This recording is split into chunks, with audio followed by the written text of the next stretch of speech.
From the 600 ESPN El Paso River Oaks Property Schoolyard Sports Studio, here's Steve Kaplos and Adrian Broaddus. Welcome back, everybody, as we get going here on Sports Talk. You know, my computer doesn't work anymore in here. The computer used to tell me who sings all these songs. It's a little classic Aerosmith you're playing right now. This is, wow, see, this is awful by both of us, Steve, because I don't have anything open on my end either. This is Honey Hush by Foghat. Oh, it's Foghat. All right, little Foghat. Very nice. Good. Little. So you don't have your computer open either. I had to play this through our hotkeys for some reason. See, how long has our system been down around here? How long do you know? Because normally our computer communicates with your computer so we can kind of see everything. And right now I'm just looking at a black screen, which we had this issue like a week and a half ago, and it was fixed. But I don't know. We've got, unfortunately, every so often we have some computer issues. So I'll be honest with you, I can't see what we're doing. I can't see the commercials. I can't see anything. So I can see you, which is a good sign, and that's all I need to see, right? As long as I see you, we're in business. That means, I'll steer the ship, Steve. You just tell me when to play some commercials, and I got you. All right. You whisper sweet nothings in my ear. Tell me when we need to break, and I'll take care of the rest. Perfect. Right? That sounds great. Fantastic. You like this, Cade? This is how we're flying on what is going to be internship evaluation day for you, one of my favorite days of the year. I love this day. That's awesome. So let me butter up right here and say that this is a great learning segment for me for when things are not going perfect. Here's how you handle a little bit of adversity here in the studio. The system's not up. We don't care. It's okay. We're still going to run just as normal here. I wonder if, considering you play collegiate football, you're on scholarship, you break down film, you go through game planning, you have a very, you have your quarterback coach, you have your offensive coordinator, you have your head coach, a lot of people you report to.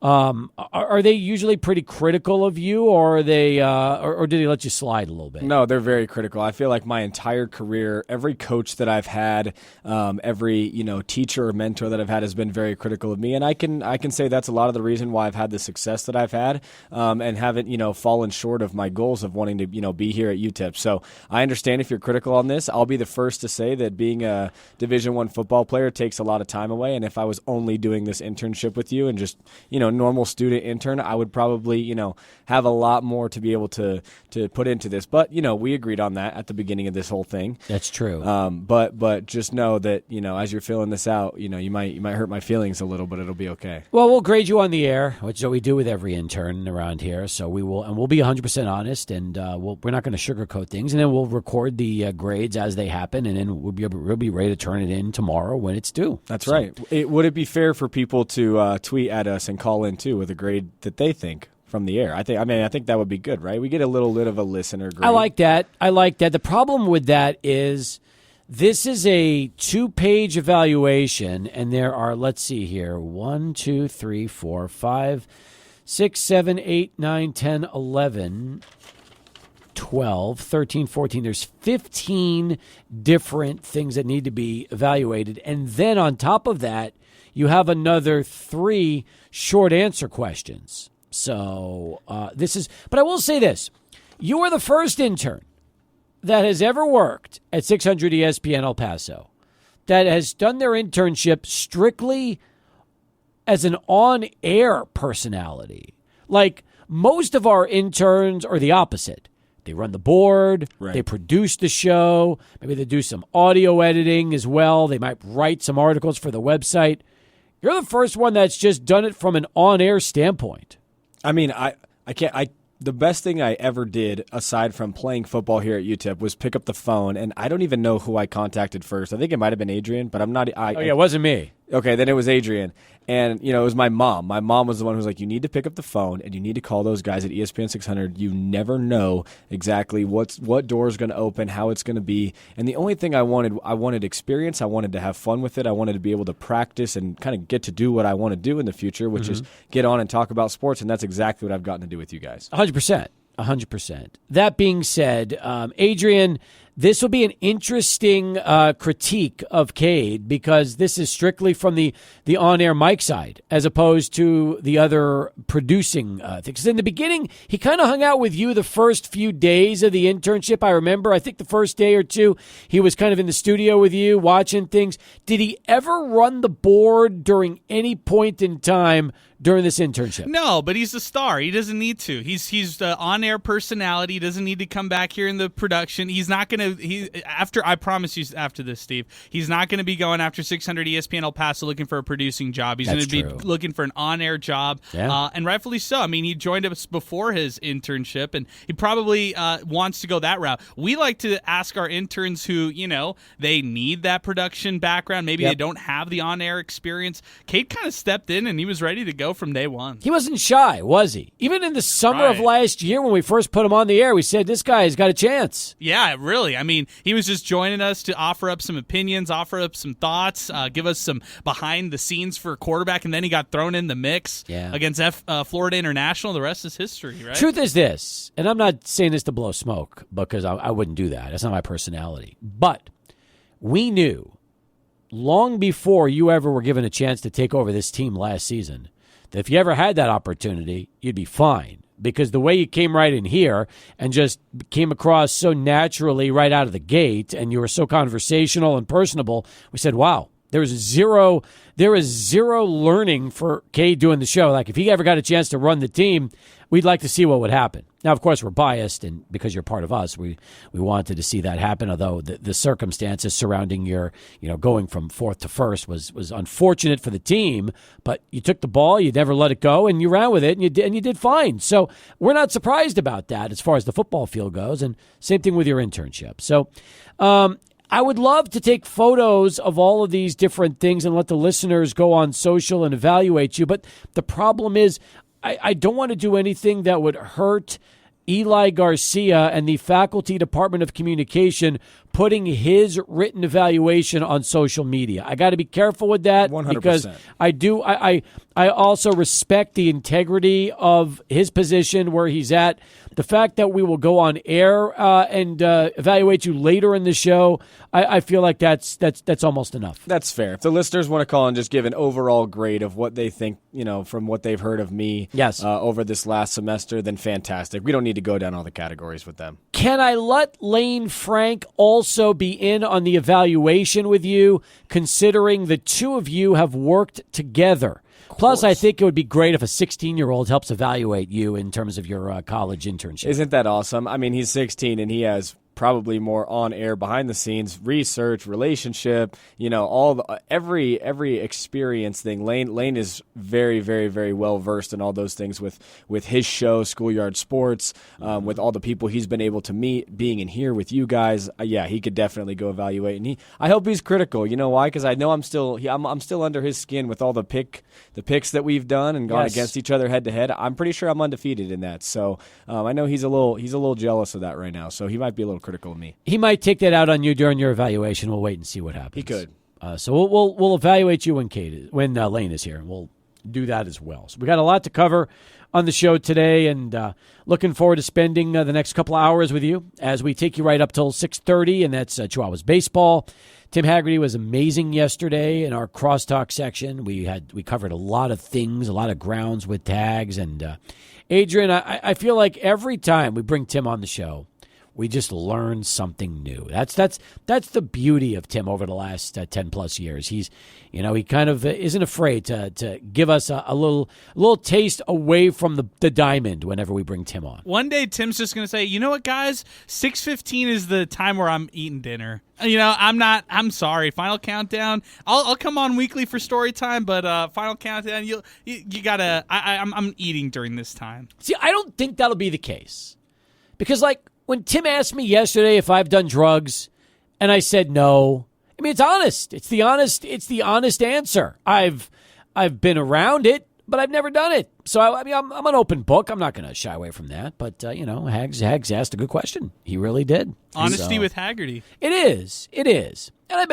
been around enough secondhand smoke where maybe that might have gotten the best of me from time to time, but I have never been interested in that stuff. So, but that was all on yesterday's show in the final segment of the program when Tim, the voice of the Chihuahuas, joined us on air. God, I wish I could have been there for that one. That's a good one right there. It was a good one, Cade. I'm not going to lie to you. We enjoyed that, and you have the opportunity sometime, hopefully before you're leaving to go back to LA in a couple weeks. Yes. So maybe we can get you in the booth with Hags because the Chihuahuas are home through Sunday and then again next Tuesday through the following Sunday. So if you can give us a date, we can arrange it with Tim. I think you would really enjoy being up there in the booth and get a chance to watch some baseball and truly get the most out of this internship when you can kind of see what he does on a regular basis calling a baseball game. No doubt. I think that's awesome. I think that he is awesome. Every time he comes on the show, we have a wonderful time, and we have good conversations. He includes me in it. Now, he's not just going with you two. He includes me, so I would love to go up there and sit with him. And the other thing, too, Steve, is like I enjoy being in here with you guys talking, but I also am looking forward to going out and doing stuff that I maybe haven't done before. Maybe is a little bit out of the comfort zone. Throw me into the deep end a little bit, because that's how you learn. Well, you also you did a little bit of that with UTEP basketball during the basketball season. Correct. Kind of shadowed Adrian a little bit, so you saw what that was like and how that's gone. But baseball's different. They've only been playing ball now for the first month of the season, so maybe it's time now for you to have a chance to do a little Chihuahuas baseball. Yeah, no doubt. I'd be excited for that. All right, we'll work on that. You just let us know when you want to get to the park, and we'll set that up with Tim. That'll be perfect. Busy day today. A lot of baseball games in the afternoon. A lot of basketball tonight. We've got Knicks and Sixers coming up at 7 o'clock from Philadelphia. It's another elimination game. Sixers win. There's a Game 7 Saturday. They lose. They're out. Milwaukee trying to stave off elimination against Indiana. That game starts up in 15 minutes. Adrian, that is the rare 4:30 tip-off as part of that TNT doubleheader tonight. Yeah, and the rare East Coast back-to-back in doubleheader, right? Because you've got two teams out in the Eastern. I mean, I'm figuring if you're in Philadelphia and you're getting ready for a 9 p.m. local tip-off, oh, forget about it. Just call in sick right now for tomorrow if you're out in Philly going to that game. That's going to be emotional. It's going to be back and forth. I'm really looking forward to the second game. The first game's weird, Steve. Like, you could tell me it can go either way. You can tell me the Pacers are going to absolutely kill the Bucks because they only have Damian Lillard coming back still. No Giannis in this matchup.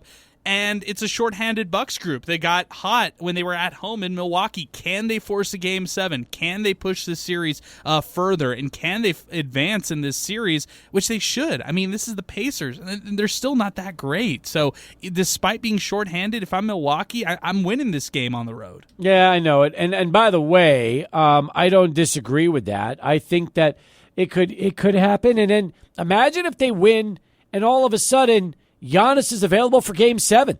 And what that happens. Right. The calf strain is scary. I don't know how quickly he'll be back or if he'll be back this postseason, but you're right. The Game 7 idea. Both these guys were questionable going into this matchup between Damian Lillard and Giannis Antetokounmpo. They were both questionable, and it was only Dame who ended up being eligible, or healthy enough to play in this one. So let's see if they get Giannis for Game 7 or if they're even able to push it to Game 7. I think that's going to be terrific. Meanwhile, we're watching right now ESPN. There's an actual story where they're talking about the idea of Justin Fields, get this, returning kickoffs for the Steelers. Justin Fields returning kickoffs. No way. Is that a terrible idea? Oh, it's the worst idea ever, and has nothing to do with necessarily his talent. But that's just not what you do. You're telling me you can't find another guy on the team that's A, a little bit faster than Justin Fields, maybe not, but B, that you don't want to go get hurt. You don't want to have a quarterback going and getting injured on a kickoff. I mean, that makes no sense. Has there ever been a quarterback in the history of the game that was also a special teams returner? Never. Can you guys think of one? I don't think so. There's no way. No, I can't think of one. Cade, has there ever been Pop Warner, high school, middle school, ever a time you returned a punt? No, there's not. Actually, that is the single scariest thing in football to me. I hope I never have to, or I would never want to return a punt. I have so much respect for punt returners, but getting under that ball and making sure you catch it with guys running at you, fair catch or not, is so difficult. And it is like the scariest thing. And then you bobble it one time, drop it at all, and it's the other team's ball. Yeah, I'll stick to throwing the ball. Okay, if they gave you an opportunity and they said, Cade, we have 0 person to come back. All we need you to do is just fair catch it. What's the percentage of you actually drop in that fair catch? Honestly, in a game, I'm giving myself like a 80% chance of catching it and only like a 20% chance of dropping it because, I played outfield growing up. It's not like I, can't go and catch a ball or can't move my feet and be athletic. It's just It's tough. It's definitely high pressure in a game situation. Ball doesn't move in a normal way, but you have to have that little bit of a clutch factor just as an athlete. Like, okay, this ball's in the air. I need to go catch it. It's the same thing as playing center field. By the way, this is interesting, okay, because I did not realize this, but I just looked it up, and you can find everything on Google. Joe Webb at one point returned kickoffs when he was with the Houston Texans. And he also quarterbacked them. Wow, really? Remember the former UAB star? Yes. Joe Webb? Yeah. How many games did he actually do? Like a kickoff, like a couple, like a handful, like a season's worth? I think he did in a playoff game, if I'm not mistaken. Wow. So I got to double check that. Yeah, 2018 in the playoffs with the Texans. Apparently, he returned a kickoff and played quarterback. Does not mean that Justin Fields should do that, though.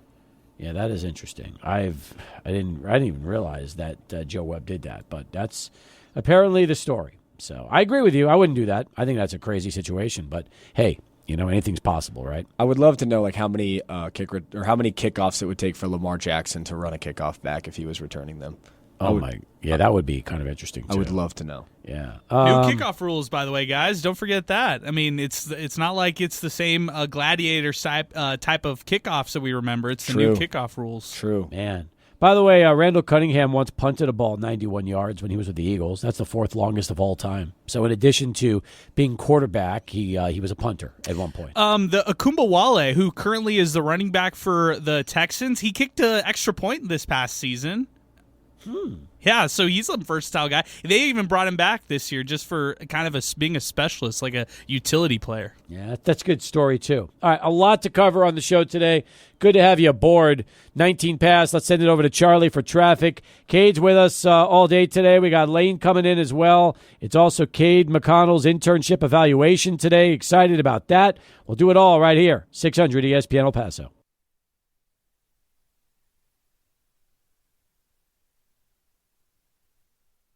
09, our telephone number, 505-6009. Get you right on in and through to the program. Let's go to the phones. Joe's joining us next on the lines. Hey, Joe, welcome aboard. Yes, thanks sir. for the call. How are you? Oh, pretty good.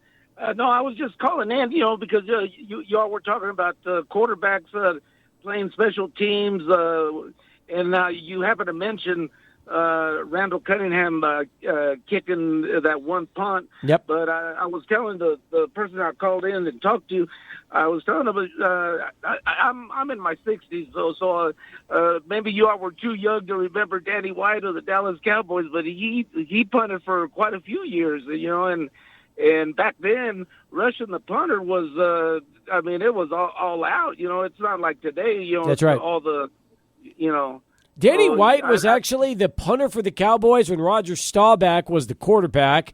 He was their punter, and then when Staubach retired, that's when White then moved into the starting quarterback role, late 70s, early 80s. Oh, okay. All right. Because I think, wasn't Danny White, if I'm not mistaken, wasn't he Dallas's full-time punter in the late 70s? Yes, sir. Yes, sir, he was. Yeah, I'm a little younger than you, but old enough to remember when that happened. Let's put it that way. So yes. I just thought I'd throw in my 2 cents, man. It's a first-time caller, and I listen to you all the time, but I didn't know it was going to be this easy to get in, man. I said, oh, man, usually the call-in shows, man, I mean, it's hell to get through, and then I'm driving to the liquor store at the same time, man, and, it's my Nice. Friday. I'm on Friday, Saturday, and Sunday, so, everything's good. Joe, what are you going to be getting at the liquor store? What are you picking up today? What do you have going on? Well, the wife is gonna like that the sweet. She likes a tequila rose, man. But I like my Maker's Mark or Jack Daniels, man. Either one, man. Got it, baby. So you're going right for the bourbon. Let her have the sweet stuff. You'll have the bourbon. Yes, sir. There you go. Yes, sir. All right. Hey, cheers to you. We appreciate the call, Joe. Thanks for getting in, man. All right. Thank you, man. You got it. All right. Good stuff. Hey, you're heading to the liquor store. Got to tell me what you're getting. That's important stuff. And Maker's Mark, Jack, it's, hey, cheers to Joe. Well, 3-day weekend for Joe. Sounds good to me. Hey, by the way, Danny White's an interesting story. So Danny White, in 1974 was drafted by the Cowboys in the 3rd round, but they wanted him as a punter. So he wanted to play quarterback since he was also quarterback playing in college at Arizona State. So he ends up going to the Memphis Southmen in the WFL, the World Football League, in 1974. And he plays for the Southmen. He plays quarterback, and he actually had a pretty good season his second year, and he had a decent time playing QB. But then, even though he led the league in punting and quarterback, he signed 2 years later with the Cowboys after the World League folded. So then you think about it, what a job for Danny White. Backup quarterback, starting punter. That was his role for the Cowboys. And you know what? He punted all the way up until 1984. Like, that's what he did. He was the team's punter, and he was also their starting quarterback from 1980 to 1985. So he played till 88, but Danny White was that rare dual quarterback and punter, which you just don't see anymore in football. Right. I mean, this is before my time. I don't remember him, and I obviously haven't seen any tape. But do you remember him, Steve? Yes, I do. We're number 11. We brought him in. We brought him in town for our sports expo years ago, Cade. Wow. He was great. That's absolutely awesome. Great. So was he a guy that was good at throwing and happened to be good at kicking, or was he athletic? Like, was he that guy that just seemed to be able to do everything? He was a pretty good athlete. He really was. But by the way, I mean, you look at what he did. He led the Cowboys in 1980 to a 12-4 record. He was 12-4 in 1983. The problem with Danny White was he threw a ton of interceptions. He threw a lot of touchdowns, Gunslinger. But he threw a lot of picks back in those days. But he had the Cowboys essentially one defensive drive away from going to the Super Bowl. You've heard of the catch with Joe Montana and Dwight Clark. What people don't realize is on the series before, he marched the Cowboys right down the field in San Francisco at Candlestick Park and scored what then was the go-ahead touchdown, which if the defense would have held up, would have sent the Cowboys to the Super Bowl that year to play the Bengals instead of the 49ers. Wow. I mean, you always hear about the catch. You never hear about that. That's crazy. That's a crazy story. Yeah, it's good stuff. And, again, it just kind of goes to show you some of the interesting history we've got. Have you ever punted before? Actually, I have, but not a traditional punt. Like I didn't stand back there as the punter and then go. But in junior college, we had a quick kick, as like a pooch kick. Right, we would line up in empty formation, and then we had certain play calls. So you'd go through your cadence and you'd look to the sideline, and your coach would tell you either, "Hey, let's run this" or "Let's run that" kind of thing. Yeah. And we had a play where, there's nobody back there. We don't like to look for the 4th down call we have out of empty. Let's just punt it. So you'd back up a step. You'd be at 6.5, 7 yards. Snapper would snap it back to you, take one step to your right, boom, turn the ball sideways and kick it and try to let it go, as far as you could and let it roll down there, and there was nobody back there to return. Oh, that's a good idea. You ever boom one during that situation? Actually, Steve, it was terrible. Okay. So it went really bad, and it's probably one of my deepest scars as a quarterback was one of those punts.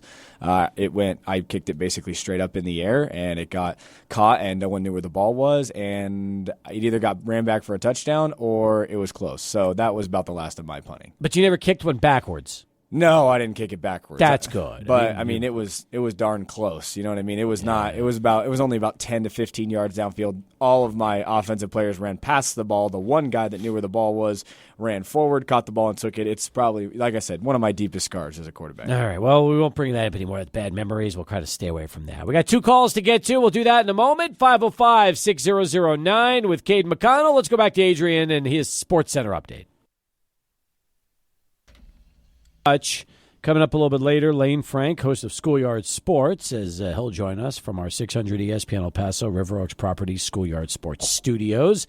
Excited about that. I'll get to Orly in a moment, but first here's Jerry on a mobile. He joins us next. Jerry, what's going on? How are you? How you doing, Steve? It was interesting to hear about Danny White. Wasn't he the quarterback in '74 when UTEP upset Arizona State at Arizona State when Frank Kush was the coach? I think the quarterback for UTEP was Bobby McKinley from Bel Air. I don't think so. So Danny White's last year with Arizona State was 73. So unless that upset happened in 73, it would not have been Danny White playing for Arizona State. Okay. But we got to double check but I that. know- Maybe. Yeah, check that because Frank Kush was the coach. I know that.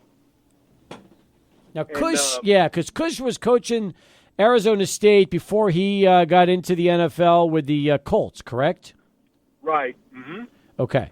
Yeah, we'll look that one up for you and see if we'll check out the UTEP media guide and try to find out the year they upset Arizona State. Yeah, I know that was a huge upset. I mean, big time. Okay. And I was very disappointed in the Lakers this year, Steve. I really thought that they might get to the finals, but Denver's just a juggernaut. And Jamal Murray's a cold-blooded assassin, man. Those two shots, I mean, with all the pressure on him, and he nails them. I mean, it's unbelievable.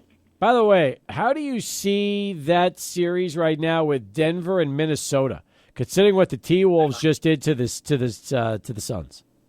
Oh, I think the T-Wolves have a great chance. They're awesome. I mean, Anthony Edwards is unbelievable, and I think Karl Anthony Towns is fantastic. And I think the one team that has a chance to upset the Nuggets is the Minnesota Timberwolves.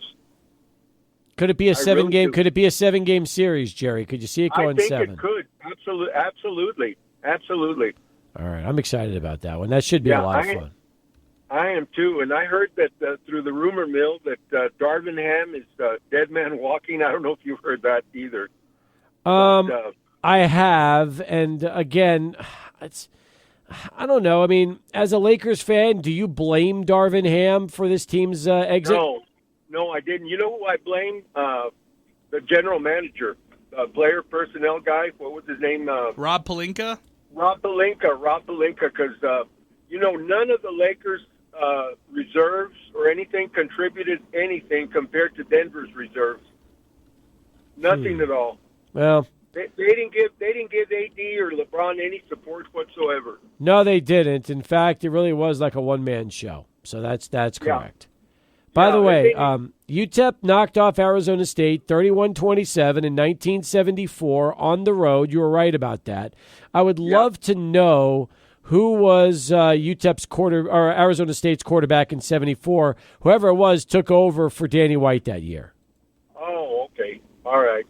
And you know who was playing, if I'm not mistaken, who was playing linebacker for UTEP? That guy that was, that has the big guns, that was the Ed Hockley.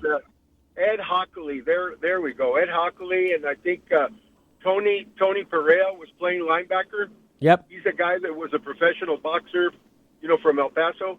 I heard. He was. linebacker. I heard Ed Hockley was a beast as far as a linebacker for the Miners. Oh yeah, absolutely, he was. And I think Frank Kush was devastated over that loss. I heard he made him practice after the game. Oh, I believe it. By the way, I think it was Dennis Sproul was the quarterback for Arizona State. It was they had three quarterbacks that year, but it looked like it was Dennis Sproul that did most of the work. Oh, okay. That was. I just thought maybe it might have been Danny White, but no, that's. But I was right. I was correct on the year, though, right? Yeah, they were. And and Arizona State had John Jefferson that year, who was a terrific receiver in the NFL for the Chargers. Oh yeah, absolutely. So that's a good little piece of history right there. That's excellent. Absolutely. Good job. Thank you, Steve. Appreciate you, Jerry. Thanks for the call. Bye-bye. Right. A little trip down memory lane there with that 1974 UTEP upset. Yeah, Danny White was I was looking at those years that he dominated UTEP. Steve, he'd hang like 55 points. They'd be consistently in the top 15 year over year. I mean, Danny White was the guy for Arizona State. There's no doubt about it. I mean, look, in his senior year, Arizona State was 11-1, and they finished 7th in the country. That's how good they were. They were really solid, and he was their mainstay guy. Yeah, he was. Let's go to Orly. He's next up. Follow up that call with Jerry as we continue 38 past the hour. What's going on, Orly? I was at that game in 74. Oh, you went to Tempe for that one, huh? Yeah. Oh, yeah. My dad, my brothers, we drove up there. They had just knocked off Nebraska the year before in the Fiesta Bowl. Okay. And they were, I think, top 5. And Frank Kush had never lost to UTEP. And UTEP, to me, people talk about the BYU game as being the biggest upset. No, that was the biggest upset because you beat them on the road, yep. And they're in the top. I'm pretty sure they're top 5 or top 10. I remember the game like it was yesterday. Well, Great atmosphere. A lot of people in El Paso were there. let me see something used to for a travel second. very So Arizona State, when they lost to the Miners, they were 14th in the country. They were 14th Okay. in the country, and they were 5-1 at the time. And then Right. UTEP, and It then does be and funny enough, after UTEP beat them, they lost to BYU, North Carolina State. They lost 3 in a row. Beat Colorado Yeah. State, lost to Arizona, and then they beat Hawaii. So they finished 7-5. But the Miners did the job. That upset is what really turned around. Arizona State was never the same after that. Well, same thing with, you're talking about Danny White. You're talking about the drive before the catch. Yep. He had 58 seconds to go in the game. He fumbled the ball, and the 49ers recovered. If you remember, they sacked him, and he fumbled the ball. I know, but He was a priest. Right. That was the last play of the game where the 49ers recovered it. But in the drive before like in the series before the catch, Danny drove White him marched down. them right down the field, and they took the lead. Yeah, man, when they needed him to come back in the clutch at the end, they sacked him for the fumble. Or It was a you could also we could turn that around. When you needed the defense to make a friggin' stop when you have the lead and a chance to go to the Super Bowl, the Dallas D couldn't come through and slow down Joe Montana. Well, all I remember is Everett Walls looking up at the catch. That picture, I love it. I love that picture. It'll always go down in 49er lore. But yeah, I remember that game very, very well. Yeah, I'm sure Anyway, you do. Just got back in from Vegas, so doing good. How'd you do in the bowling tournament? Not well. Not well. Yeah, the shot was, the pattern was tough. Did you at least throw? Did you throw some 200 games? As close as I got was 188. Wow. All right. I mean, it was a tough shot. We had a guy next door to us. He was bragging how he kicks a 225 average. He shot 118. Did he really? Look at the reality. Wow. Yeah, Wow. but that's technically like a pro shot. Yeah. We were bowling against a bunch of girls that were, I believe it was Wagner College.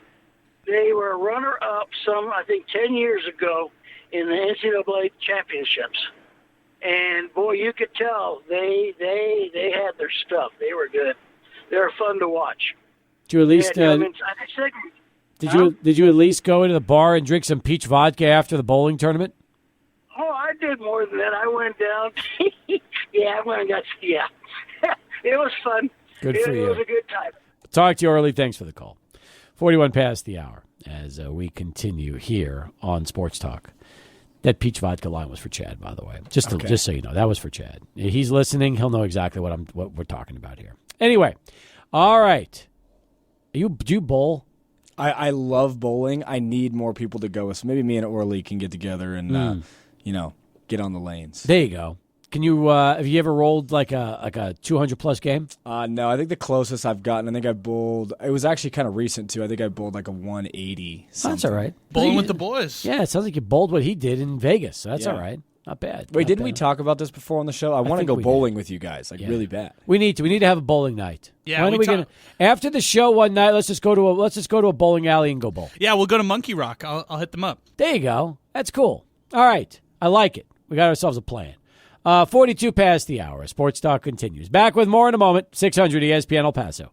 Still to come, Lane Frank will join us from Schoolyard Sports, plus the Cade McConnell Internship Performance Evaluation Form. I'm looking at it now. We've done these before, Adrian. We've done the UTEP ones. We've done the high school ones. We've done community college internship evaluation forms. My favorite are the one page that is like 4 questions, but this is going to be a little more complex, which I like. Do you remember Michael Plundo's where it was like a book? Yes. It was like, and then the funniest thing is, I think it was like the last day of his internship. He's like, "Oh my gosh, Adrian, by the way, or he had already gotten back to school, but he was like, by the way, I need a 1-page like reference letter. Like I need a letter like today. So I was like, oh my gosh, we went through this whole novel of an evaluation, and then I've got to write something as well. Like really? And so yeah, fortunately UTEP does not have as extensive as a evaluation checklist that UTEP has, or that is Texas true. Tech has. No, that is true. By the way, it's everybody's different. Everybody has a different evaluation. So, Cade, I'm looking forward to this. We'll see how you do. I mean, there's 4 opportunities. You have either excellent, good, average, or poor. Adrian, have we ever given out a poor grade during the history of our evals on air? Ooh, I don't think we have, Steve. I don't think we have. Okay, well, here's my question, and you don't have to name names, obviously, but have you guys ever had an intern that you were like they were a bad intern? Like they were like this is just not good. No. I feel like have we ever had a bad intern that we could think of? I'll talk to you off air. Oh, okay. Thank you. Thank you. I've already forgotten. But yes, there might have been There's literally one. Yeah. That's Okay. fair. That's fair. That's fair. That's the truth. Here, say to my ears off air so I can hear. Hang on 1 second. Yep. All right. That's true. Well, there's always one. That's just the case. Sal knows. Shout out Sal Montes. He knows. I believe that. Hey, by the way, this is also kind of fun for us when we get a chance to do these evaluations on air. We will get feedback. So now the hard part is when we do these things on air and we bring up the different categories, by the time the feedback comes in, we might have already given the grade out, because usually we try to be, we've got like 19 or 20 different categories here. We got to knock these out pretty quick. Yeah, it's a quick checklist. You know what I mean? There, you can kind of group a lot of those together. Yes. Even though they're segmented, it's overall it's attitude, performance, trust, those kind of things. And just Yes. dropped Did on it? audio. All audio platforms. Video comes out later. Congratulations. Thank you. Your tan's looking better every week, by the way. You notice Maybe- this is what happens when it's 85 degrees outside now. Maybe too much. I mean, that's what happens when you spend 2 days at Socorro and don't wear sunscreen. Really? Pretty much. That's good. Have you always been one of those not to wear sunscreen when you're outside? I wear sunscreen. I don't know what happens. My eyes get red, my skin gets all burnt, and then I end up being super tan. Yeah, nobody else in my family is this tan. Yeah, exactly. Do you ever think you might have been adopted secretly, and they just didn't tell you that you're really one of their kids? Because you have a completely different skin tone to everybody else in that family of yours. I look a lot like my dad, at least skin tone wise, but to everybody else, no, not at all. Okay, so that's the. By the way, are you a big sunscreen guy, Cade, or no? I'm not a big sunscreen guy. I have, I'm more on the tan side. I don't get sunburnt super easy, but I'm definitely completely against wearing sunscreen during sports. I feel like it just causes issues. It could drip down into your eyes with the sweat. It doesn't feel good on your skin. It's not normal. It's not how you feel every single day. I'm out. What about Does golf count? Yeah. What about golfing? No, I've never put on sunscreen during golf. You're insane. I You're mean- actually insane. Really? And you'll golf in like 105-degree weather in El Paso without sunscreen? Absolutely. Man, you Yeah. SoCal people are wild. You just throw, really come are. on, hat, sunglasses, maybe a bucket hat if you're feeling it, and just shade your face, and you're good. Well, you, but you're not. See, you don't have the kind of skin like me. Like I got to wear those. What do you call those things? The long sleeve deal when you basically protect yourself from the sun. What are those called? Like dry fit? Yeah, it's Yeah, just but dry there's- fit sleeves. But there's a word for it. I forget what it is. It's like a sun something or other. Just keeps you from getting completely burnt. A Right. swim shirt? Yeah, but there's another word for it. I forget what it's called, but it's like a sun shirt. Exactly Yeah, right. you got the sun shirt on, you got the goggles and the Yeah. flippers and No, the I'm not- floaties, and yeah, you're ready to go. I'm not. You know me. I should do that. I should go golf in some floaties and some flippers. That would be a lot of fun. Oh, that man. really would be Get great. the goggles, get everything. Yeah, that's exactly. Hey, welcome back.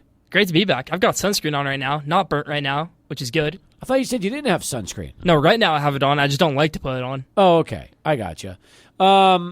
How are things in the tennis world at Coronado? Things in the tennis world are good. We wrapped up our season on Monday. Districts, it was a great season. Excellent. Were you pleased with your performance? I was, a little bit disappointed I didn't make regionals, but it was a great season. Next year. Next year, You get a for chance sure. to make regionals your junior year. We got 2 more years to do it. That's exactly right. Good. I like that. Between you and Cade, you guys both have 2 years left at UTEP and Yes. Coronado. So you guys get to kind of, finish up together. That's going to be a lot of fun. For sure.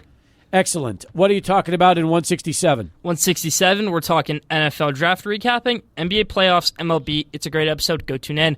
out now on all podcast platforms and video dropping later. Who is your favorite NFL draft? My favorite NFL draft, like pick, you mean? Just team that drafted the best, in your opinion. Ooh, Who'd you give the best grade to as far as teams go? Best grade I give draft to, I think the Bears did a fantastic job, at least in round 1, getting Caleb and Robo-Dunes, but that's a layup right there. A team that was underrated that did a good job, I'm going to say the Broncos. Getting Bo Nix, that takes guts. Take Bo Nix at 12. I kind of like that pick right there. He doesn't have to start right away. Sean Payton type of guy, can be the next Drew Brees for him. I like that pick a lot. I think the Broncos did a really solid job. A few other teams did a good job. A team I didn't like what they did, and a lot of people are going to hate me for this, the Las Vegas Raiders. I get you take Brock Bowers at pick 13. I call it a panic pick because you have pick 13, and that's value, and there's no quarterbacks on the board. Why don't you trade down, go from like pick 13 to pick 30, end up getting a second-round pick this year and a first-round pick the next year. You'll also get that 30th pick this year. It's a pretty good deal. Instead, they panic. They take best player available. They already have a good tight end, Michael Mayer. I didn't like that pick. Did you hate the Michael Penix pick? I hated the Michael Penix pick. Doesn't make sense to me. Michael Penix Jr. is a great quarterback. It's not hating on Michael Penix Jr. the player. It's hating on the pick. Michael Penix Jr. could have been the 8th overall pick, just not to the Falcons. He's also one of the most pro-ready quarterbacks I think in the draft. He's going to have to be sitting behind a guy for 5 years, which would be okay if he was a true junior coming out of college. This guy's a fifth-year senior. He's 23 years old, 24 years old, about to be. I don't like the pick. Yeah, he'll be 30 years old by the time he's breaking in as a rookie. Doesn't make sense. For Jordan Love, it made sense when Aaron Rodgers and the Packers picked him because by the time he started starting, he was about 25. Yeah. Michael Penix will be about 30. Doesn't make sense. What about the Giants passing on J.J. McCarthy? Oh, gosh. You know my thoughts on this. If my favorite player in the draft of all time was able to go to my favorite team, I would have been on top of the world. Instead, we get Malik Neighbors, who can be a bit of a head case at times, where nobody's going to throw him the ball. I'm sad. Blake Corum goes to the Rams. Do you like that pick? I love that pick. Blake Corum and Sean McVay offense. I love that. Kyron Williams, too? Kyron Williams, good pick. I think the Chargers had a good draft. Joe Alt, that guy's going to be a future Hall of Famer. Junior Colson in the 3rd round, that's value. Brandon Rice in the 7th round, that's also value. I love those picks. Do you believe J.J. McCarthy is going to be a star with the Vikings? I do believe J.J. McCarthy will be a star with the Vikings. I think he's one of the best quarterbacks in this draft. I think he might have been number 2 to Caleb. The way he played all season long, he's a winner. He's got great weapons around him. I love it. All right, I'm just going to throw the quarterbacks with their teams. You tell me boom or bust. Ready? Here we go. Caleb Williams to the Bears. Boom. Cade. Boom. All right, Adrian. Boom. Jaden Daniels to the Commanders. Bust. Doesn't have a good enough offensive line yet. I'm going to go boom. Not this year, though. I'm going to give it a year and a half, 2 years, and I think that it's a boom. Okay. So everybody loves to talk about the scrambling quarterback. Only one scrambling quarterback that's been picked high has worked out, and that's Lamar Jackson. We've seen Justin Fields not work out. We've seen a few other guys not work out. Why do you think that Jaden Daniels will work out? That's my thoughts. Bust. Do you think that Josh Allen's considered a scrambling quarterback? I don't, because I think he's one of the best arms in the NFL. I think same with, maybe you could go with Justin Fields. Justin Fields is a full-on scrambler. So that's why that pick didn't work right there. But a few other guys, Will Levis, that guy's not a pure scrambler, and he's going to have a good career. Should Justin Fields return kickoffs with the Steelers? I think Justin Fields' trajectory is on a very bad path because when you think about it, Steelers are like, okay, it's a good trade. Maybe they have Russ for 1 or 2 years, and then they're Justin Fields, their guy. They declined his 5th-year option today. So now you don't have that leverage to say, let's bring him back next year when Russ is done. Now it's like, what did you trade for him? Why did they trade for him? If you're declining the 5th-year option, why did you bring him in to begin with? It doesn't make sense to me. I think if Russell Wilson does terrible in training camp, and then you can start Justin Fields. But I say if Russell Wilson starts balling out in training camp, just trade Justin Fields in preseason. Yeah. Are you really going to get any value for him at that point? I think you would. I just don't get the signing at this point if you're going to decline that 5th year. Adrian, boom or bust on Jaden Daniels to the Commanders? I'll just go boom, just to be different. Okay. Drake May to the Pats. Boom. Big boom. Bust. I don't like the situation of the Patriots, and I'm not sure if Drake May is the one to turn it around. I'll keep it simple and just say bust. I'll go bust as well. All right. Wow. Look at you. 1 boom and 2 busts on Drake May. Let's keep things moving. You guys ready? We'll go to next one. Michael Penix Jr. to the Falcons. I think he's going to have a decent NFL career, just not with the Falcons. I'll go with bust. They could have got way better options here. Okay. I'm going, boom or bust with this team. I'm going to go boom because Michael Penix Jr. is a great quarterback. I don't know how much we'll see him right now, but boom. I'm going to go bust because 60% of these guys are going to be busts. And so just by the law of averages, I'm going to go bust here. J.J. McCarthy to the Vikings. J.J. McCarthy to the Vikings is a boom. Big boom. Bust. I am not a J.J. McCarthy fan. I understand Lane and I may see differently on this. I don't believe in J.J. McCarthy the same way that others do. Adrian. Boom, because he's going to make the playoffs with that talented roster. That roster is really good, and maybe that's good enough for him to stay on that roster, kind of like Trevor Lawrence. By the way, does J.J. McCarthy start immediately for the Vikings? I think Sam Darnold is a very good option, but I think they start J.J. right away because J.J. is that guy. Okay. And then finally, Bo Nix to the Broncos. Boom or bust? Boom. Sean Payton offense, season next, Drew Brees, Bo Nix, big boom. I'm going to go with boom here, too. I believe in Bo Nix. There's a lot of negativity around him at times and critiques to say that he's not going to be able to push the ball downfield. He's not going to be able to get it done. I like his talent. I like his skill set, and I like him as a person. Boom. Okay. Bust, but don't hold me to this, okay? What do you mean? I mean, listen, you're saying bust. It's going to be bust. Why do you say that? I'm saying it law of averages, guys. Lane said 5 of the 6 guys are boom. And I'm going I'm going 4 out of the 6 busts, and that's law of averages. The numbers will tell you that most of these guys are busts, and whatever that means. Maybe they are talented quarterbacks, but they don't have success in the NFL. Adrian's right. I mean, that's seriously, if you take it historically speaking, more busts than booms. Maybe this is that Eli Rivers Roethlisberger type of draft. I think it is. Okay. Yeah, this draft class is really strong. This draft class is deep. Next year's really isn't. Interesting. We say that a lot, but you think this year really is different. All right. Good start to the show. Quarter past as we continue with Lane Frank just getting going. When we come back, more with Lane, plus Cade McConnell's internship performance evaluation. We have it. We're going to grade him, and we'll do it live on air as Lane will help us. By the way, nothing better than a former host of Sports Talk to grade his tag team partner when we've been out on vacation, then Lane helping out as well. So we'll do all that coming up right after Charlie One, who has this traffic update. Pizza joint, $50 for just $25. This is a deal, folks. It's our dining deals at the must-read bar at 600 ESPNElPaso.com. If you've never had the pizza joint, it's New York-style pizza. They are local. They are committed to everything in this city, whether it's arts, supporting all these great causes as well. They give back, and they're a big part of the community. They've got 3 locations, one over there at the corner of Westwood and Belvedere, one over here in North Mesa right by UTEP, and one downtown. So 3 spots for the pizza joint. Adrian, whether it's the joints, which are like these little mini pepperoni rolls that are very popular, wings, salad, and, of course, their pizzas, including the 20-inch pizza. You can get a $50 certificate to the pizza joint starting tomorrow at 10 a.m. for just $25. 10 a.m. I've just set my alarm, Steve. I've got it 10 a.m. right here, so I won't forget, and I'm going to be logging in and buying as many of these as I can tomorrow. Awesome. Lane, you ever had the pizza joint before? I've had the pizza joint before, probably one of the best pizza places locally. There you go. I love that. Thank you. All right. Are you ready now? Let's. We asked our listeners to weigh in on Cade McConnell's performance on Internship Review Day. Here are some of the comments that we've received. Esteban. Steve. Cade could replace Adrian or even you right now. I agree. Telling you, I don't know if I agree with that. We've got a new on-air personality on this show. That's right. Okay, Neff Poppy. Wish we could have heard more of him. He is professional in presentation, very quick and outstanding in his interactions. Looking forward to hearing him in post-game interviews after UTEP wins next season. I like that. Enrique Ortiz, I always look forward to hearing Cade. Not only does he give us an insider's view into UTEP football, but he's so entertaining and down-to-earth. 8 out of 5 from me, from Enrique Ortiz. Hashtag keep Cade in EP. Hashtag Cade fan. From Enrique.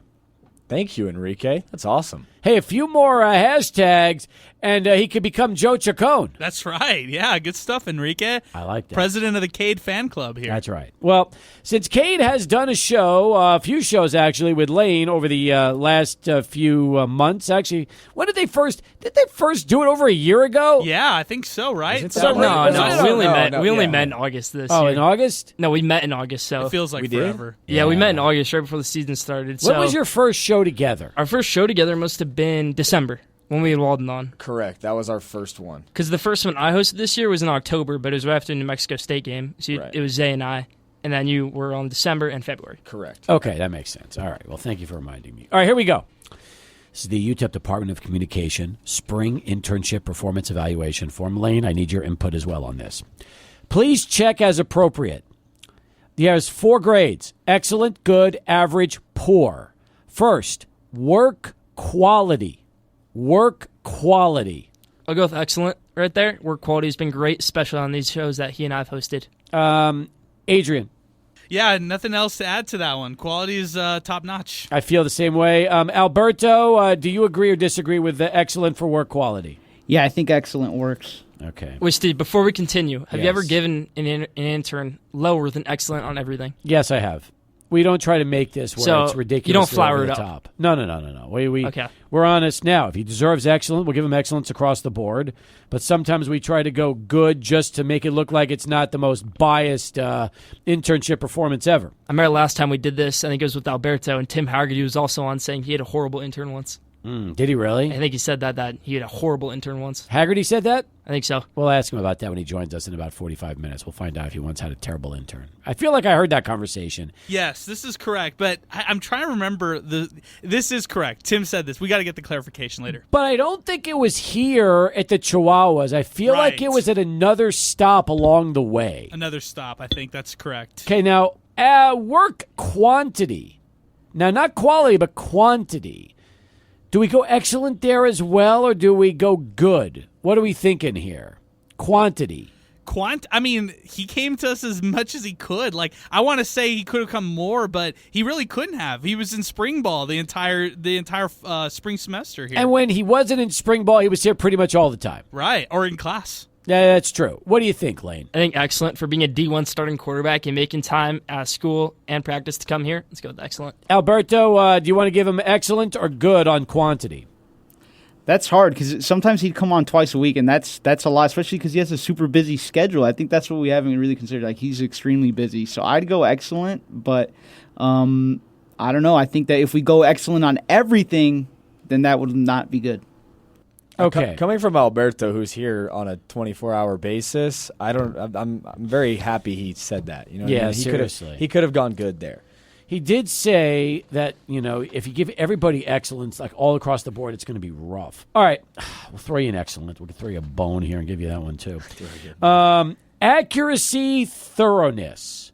I mean, in terms of his performance, would you give him, would you say he pretty much, I always think he hits it out of the park every time. I would say this: the one thing, Cade, and we've talked about this, and it's no secret, the cliches, man. But it's only when you talk about yourself or the team, so it's understandable. You get with the cliches. You haven't had many cliches recently, so That's true. Sometimes I get into my modes talking about team and camaraderie and unity, and then all the cliches start flowing, and that's Dad's fault. That's mine and Dad's fault. Dad grew up using every cliche in the book. I kind of talk like him. Got it. So I mean, I'm not going to blame it on him, but I'm going to say that's where it comes from. Fair enough. All right, so are we going excellent on accuracy and thoroughness? I'm going to go excellent there because, when we host the shows together, he'll have so many notes, and he'll text me about his notes. He goes thorough, he gets his accuracy right. Let's go excellent. All right, I agree with you. What about you, Alberto? This is the one I'd go good on, so you don't give him excellent on everything. Ah, I see. So we've got it. I love it, Alberto. I do. I want honesty here. I want Fuel to the I fire. want honesty. Adrian, what do you think? Do we give him a good or do we go excellent on I think we have accuracy to and go thoroughness? excellent, man. I think we have to go excellent. All right, it's excellent. It is. Sorry, Alberto. I'll have to find another category for good.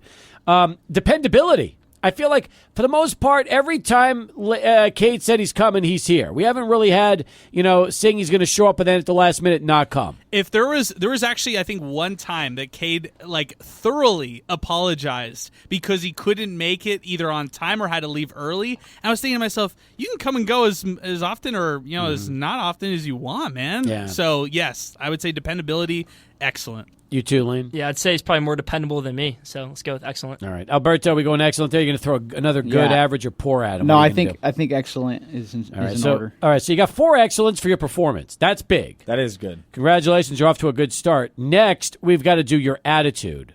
This one, we'll see how he does when this is all said and done. But we are at the bottom of the hour.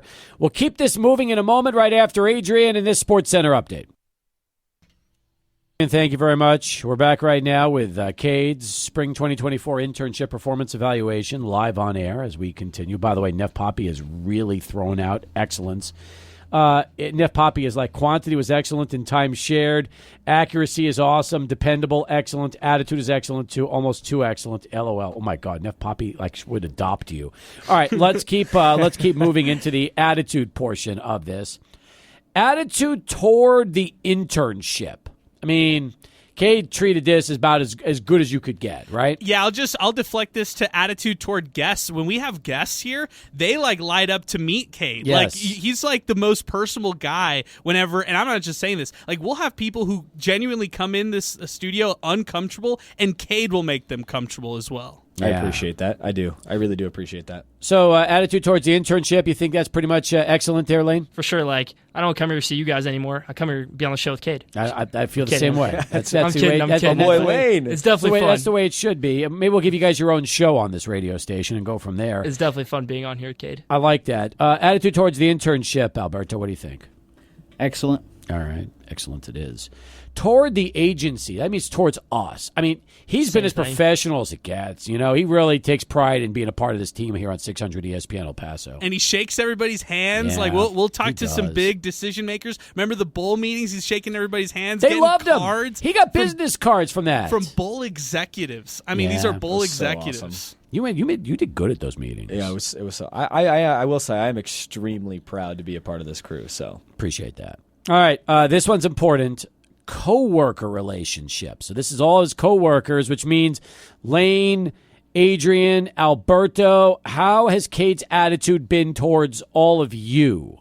I would say that it's been excellent, but man, we got to talk in the fall, right? Because at times we're gonna have to be honest, and hopefully it's all positive honesty, right? No, that's true. In the fall, we're gonna have to be honest with you, so we might have some friction in the fall. So right now we're good. Tough love is what you're telling me. Tough love. Tough love. Yeah, Yeah. you can't lie, but hopefully, things go well. Yeah, me too. Alberto, have you had a good relationship with Cade? Yeah, I actually was thinking about it on the way here, was unrelated to this. It was just man, Cade always sits down, and when I talk about my stuff, he will listen. He won't even be like, brother, I really don't care. So Cade's a great guy, and he could easily just be blow people off, and he doesn't. So, yeah, Cade's a great guy, and I enjoy talking to him. So, Co-workers, yes. Put me down for excellent, please. All right, excellent he gets. Supervisor relationships, he's been perfect with us. He never had any issues. In fact, he has been above average. He's been excellent, so we'll give him a supervisor excellent. Response to supervision. Okay, this is interesting. When we've given Cade some feedback, has he taken it well? Is he coachable? Is he that kind of guy that will take it and run with it and just use it as constructive criticism? Yeah, he's a guy in the locker room where if you need him to be the glue guy, he'll do that. If you need him to be the leader, he'll do that too. But yeah, you give him the feedback and he'll get it done. All right. When you worked together with him, how was he to you when you were talking to him? Definitely excellent. Everything's all good there. All right. Perfect. Alberto, you ever have any incidents with Cade over the time he's been here? None at all. All right. Excellent. Again, so far, this is going to be, I'm going to have a hard time explaining You're the highest this. intern rating of all time. God, Eli Garcia, he's going to call me wondering, what are you doing, Steve? Why are you giving him all these excellents? Or he's All probably right. going to be usually if you put down some bad things, they're like, well, usually they put all excellent when you put all excellent. Yeah, that's true. All right, students' abilities, aptitudes. This is where it gets interesting. All right, initiative. Does Cade have an excellent in terms of initiative? If you throw up a softball to him, he'll hit it. Out of the park every time. Yeah, like even topics. He's spurred topics here on this show, from the conversation. He'll just ask us, "What's your thought?" and then we'll run 3 hours worth of our thoughts on whatever he talks about. And let's be honest, Lane, Cade's just like us. He doesn't come in with notes. He doesn't write stuff down. He goes right off the top of his head, just like we all do on this radio show, and does a pretty good job at that. Definitely takes good initiative when we're in interviews. He'll send me a text, "Hey, can I ask this question right here?" Go for it. Yep. That's true. This came in from Oscar just now at Oscar Jr. 915. All excellence if deserved, but some constructive criticism should be given. of course, I agree with that. of course. But again, initiative, we have no real issue with his initiative, right? No Okay. issue. All right. Excellent there. Creativity. Does Cade offer an excellent in terms of the creativity that he brings to the table? Is he a creative individual? in terms of just everything he brings here on this show. Okay, here's some constructive criticism while also praising and giving another excellent mark. I think he's exceptional on air, right? And I'm ready to see what he could do off air in the in-game locker room and other sports where he's interviewing people, taking a show over himself, doing stuff multimedia, over the camera, stuff like that. So ready to see what's next. You know why I feel like he's creative? Because, again, he comes up with things on the spot. He doesn't have preparation on this. He doesn't have a chance to come in with a bunch of notes written, and he wings it. And he does a good job because sometimes I'll treat him like I treat you. I'll just look at him, give him a nod, saying, go ahead, fire a question away. He does. And if he doesn't have one ready, he'll just shake his head to me, let me know I'm not there, and then we'll just go right back at it. One other thing on the creativity, if there's something that he does not want to say or reveal because he's not able to from the UTEP football team, he's creative in the way that his response usually is. Now, this is interesting, okay? The text Truth just weighed in. I'd give Cade an A overall as an intern, but needs improvement when dealing with loud, over-the-top, sometimes unhinged guests named Lou Romano. Oh, that's a great one. Yeah, I know Cade definitely. I know maybe you even lose listening right now, but that was definitely a fun interview for us. Maybe a little bit struggled right there. Not your favorite guest. No, here's the thing, okay? And if Lou's listening, I would tell him to his face the same way I would say it on air. But that was definitely that was our second time hosting, right? Yeah, but you got to deal with that stuff. Yeah, it was our hosting, and it was a very fine line between me wanting to control our show still and have the reins, and getting into a full-fledged argument and yelling on the air. So it was a fine line to try to be able to control that. I 100% agree with the truth. I'll take the blame for that interview because once Lou started going, I was like, all right, screw the notes. Let's just go with whatever Lou's doing. Let's get into these arguments about whatever he's talking about, whether it's NFL does not exist or something else. Yeah. And whatever we have. So you planned took the bait. I'll take the bait right there, man. All right. It's good for ratings having a big fight with Lou on air. It's happened every time. Good. In relation to preparation and in relation to not knowing what to expect, the Lou Romano interview reminded me of your start against New Mexico State, Cade,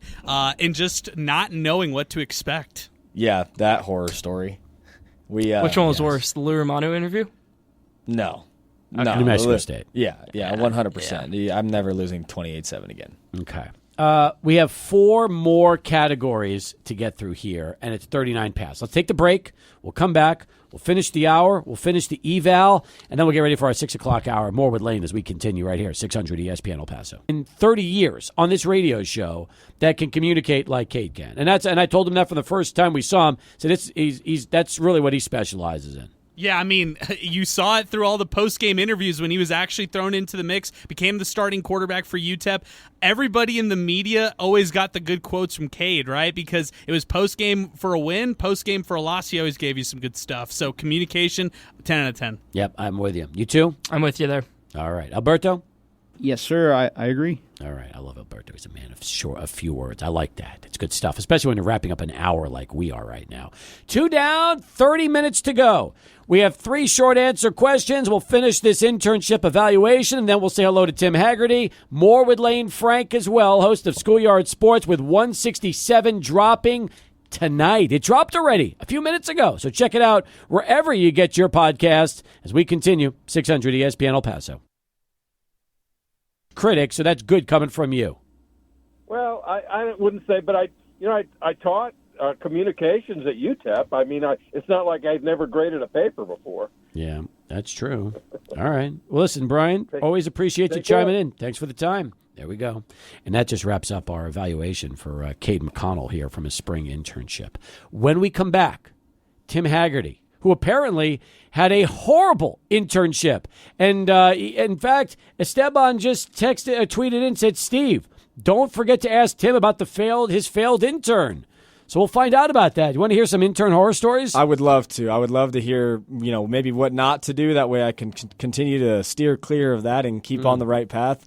And for everyone else that's listening out there, just because the semester is ending, we talked about it earlier, but just because semester is ending and the official class internship is coming to an end does not mean that I am leaving the show. They're going to have to do a lot more to get rid of me. Lane, does this whole exercise that you've been a part of since you arrived give you some ambition for hiring your own intern? Maybe for, how great would this be?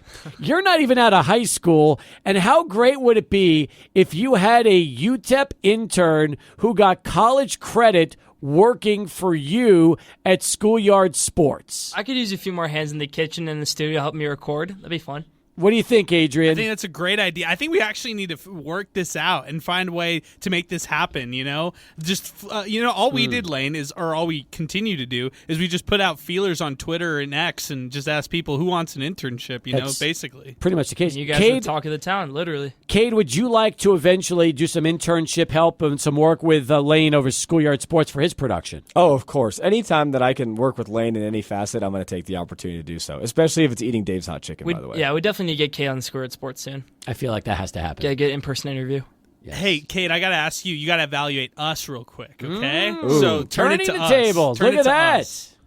So I've said this before, and I was actually on the Sports and More podcast with Eddie Morelos the other day, and I talked about you guys extensively on there. So if you'd like to hear more of that, please go and check that out because I spoke about you guys a lot. But I have said that this is the best thing I ever did was pick up the phone and contact Adrian and try to get on this show because I have learned so much from you guys and gotten to practice some of the things that I want to practice. But the things that I learned, a lot of it had nothing really to do with, specifically just coming on here and sitting and talking, behind the mic. It was listening to you guys and understanding that, but a lot of that is just how you guys interact in this city and how you connect with people, because that's half of this job. This is a communication job. This is a media job. And half of that is how you interact with the community, how you make relationships and do things like that, which I was very naive to. So, number one, that's probably what you guys have taught me most. But number two, you guys have also exposed me to so many people and shown many different branches and other things like that. So I've gotten to learn, I've gotten to experience, and I'm really excited to continue going with that. And you guys have done a really good job of giving me the opportunity to practice, but also to start going out into some different areas that are out of my comfort zone and then grow from there. Good. Well, we're happy to hear that. And again, All Truth, we've enjoyed having you here, and you've done very well. And we're excited about your future with football and post-football. I feel like you got a lot of good things going for you. Well, really I appreciate it. I love you guys, and we're going to continue to do good stuff. Awesome. All right. He's number 11, Cade McConnell. When we come back, Tim Haggerty is going to join us. His internship horror story coming up next as Sports Talk continues. 600 ESPN El Paso.